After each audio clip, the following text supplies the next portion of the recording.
has a moral to talk about HCU lands.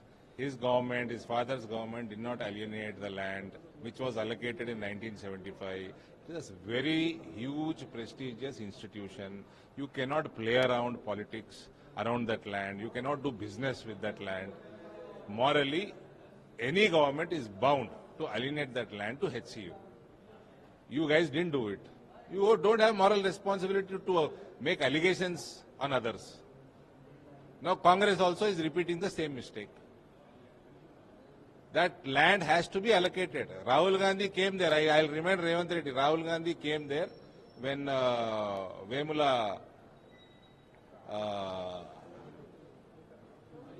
Rohit Vemula,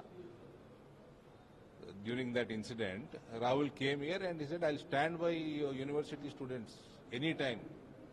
Whenever required, I'll stand by you. He said that. What happened? Is he expecting some commission? Is Rahul Gandhi expecting some commission out of the sale of these 400 acres?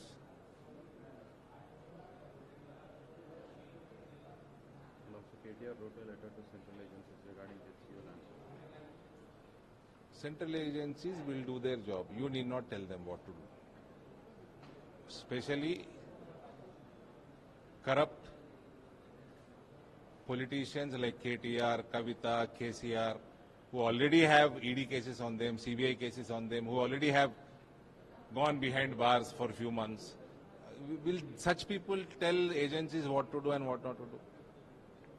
I don't think our agencies, our prestigious agencies like CBI or ED need the suggestions from these kind of criminals. So name him.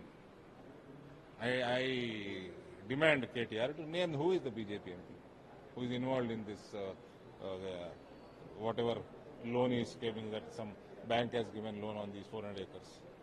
And BJP MP is involved. Name him. If you have guts, name him. మరిన్ని trending వీడియోల కోసం news 18 Telugu YouTube channel ను subscribe చేసుకోండి.